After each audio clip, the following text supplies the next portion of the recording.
वर्तमान सीधासलख जीवा प्रधानमंत्री अभिभाषण ई रुपीस इनाग्रेशन ने प्रधानमंत्री कौन अभिभाषण रखुंट नजर पकांतु की बड़ी मदद कर रहा है। पुरानी व्यवस्था चल रही होती तो वैक्सीनेशन लगवाने के बाद सर्टिफिकेट के लिए दौड़ना पड़ रहा होता है।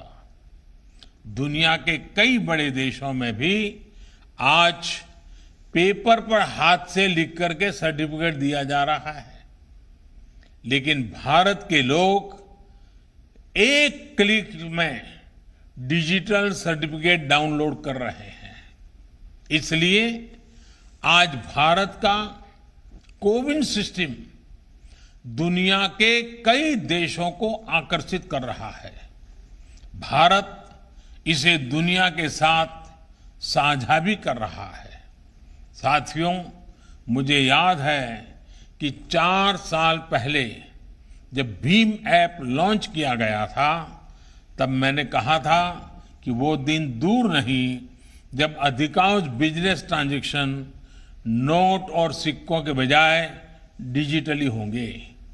तब मैंने ये भी कहा था कि इस बदलाव से सबसे अधिक गरीबों, वंचितों, छोटे व्यापारियों, किसानों, आदिवासियों का सशक्तिकरण होगा, वो एम्पावर होंगे।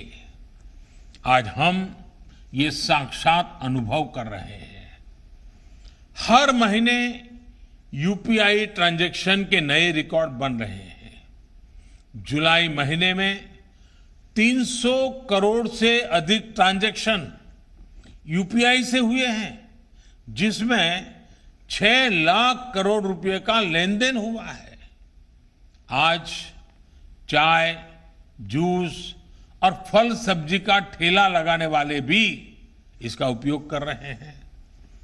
वहीं भारत का रुपे कार्ड भी देश का गौरव बढ़ा रहा है। सिंगापुर, भूटान में भी इसे लॉन्च किया जा चुका है। आज देश में 66 करोड़ रुपए कार्ड हैं और देश में हजारों करोड़ रुपए का ट्रांजैक्शन रुपे कार्ड से भी हो रहा है। इस कार्ड ने गरीब को भी सशक्त किया है। उसे इस भावना से भरा है कि वो भी अपने पास डेबिट कार्ड रख सकता है, उसका इस्तेमाल कर सकता है। साथियों, टेक्नोलॉजी कैसे गरीबों को सशक्त करती है, इसका एक और उदाहरण है पीएम स्वनिधि योजना। हमारे देश में तो रेहड़ी पटरी वाले, ठेला चलाने वाले भाई बहन हैं, उनके फाइनेंशियल इंक्लूजन के बारे में पहले कभी नहीं सोचा गया था।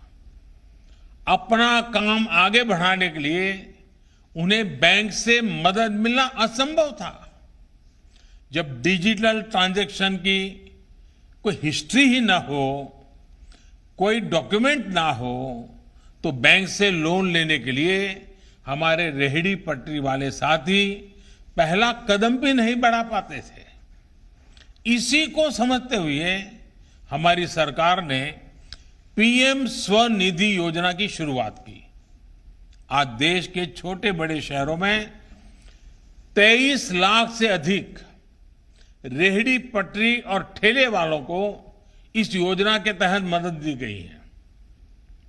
इसी कोरोना काल में करीब करीब 2300 करोड़ रुपए उन्हें दिए गए हैं।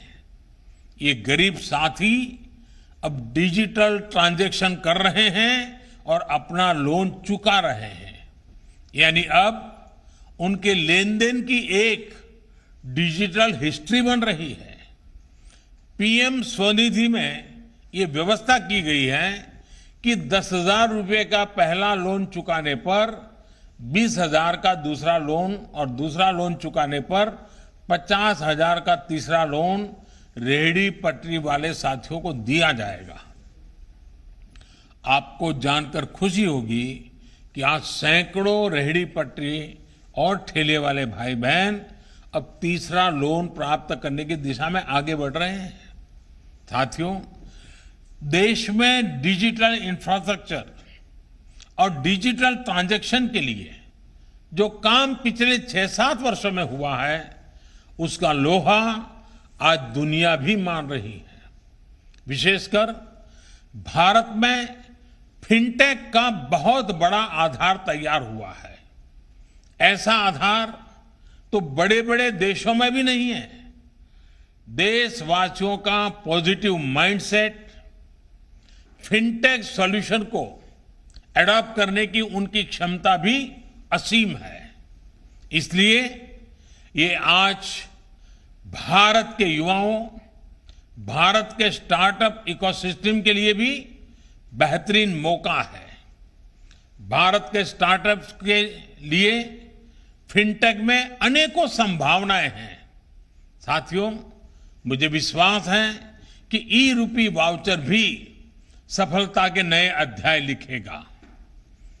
इसमें हमारे बैंकों और हमारे पेमेंट गेटवे का बहुत बड़ा रोल है। हमारे सैकड़ों प्राइवेट अस्पतालों, कॉरपोरेट्स, उद्योग जगत, एनजीओस और दूसरे संस्थानों ने भी इसको लेकर बहुत रुचि दिखाई है। मेरा राज्य सरकारों से भी आग्रह है कि अपनी योजनाओं का सटीक और संपूर्ण लाभ सुनिश्चित करने के लिए ई रूपी का अधिक से अधिक उपयोग करें। मुझे विश्वास है कि हम सभी की ऐसी ही सार्थक साझेदारी एक ईमानदार और पारदर्शी व्यवस्था के निर्माण को और गति देगी। एक बार फिर सभी देशवासियों को इस बड़े रिफॉर्म के लिए बहुत बहुत बधाई देता हूं, बहुत बहुत शुभकामनाएं। धन्यवाद। तेज आपण मैंने शुणुले प्रधानमंत्री अभिभाषण ई रूपी किभली भाव में दुर्नीति को रोकी पारिबो। ई रूपी लॉन्च द्वारा अनेक उपकृत हो पारिबे। अनेक डिजिटलाइजेशन ट्रांजैक्शन उपरे निहाती भाव प्रधानमंत्री गुरुत्व देइछन्ती, कारण पूर्व अनेक गुड़ी आप बाहरी सारी जहा द्वारा डिजिटलाइजेशन प्रक्रिया त्वरान्वित होउछि एवं ऑनलाइन ट्रांजैक्शन मध्ये लक्ष लक्ष टंका होउछि। तेणु ई रूपी योजना निहाती भाव आगामी दिन में फलप्रद हेबो। एक कथा तांकर अभिभाषण माध्यम प्रधानमंत्री गुरुत्व रखिछन्ती।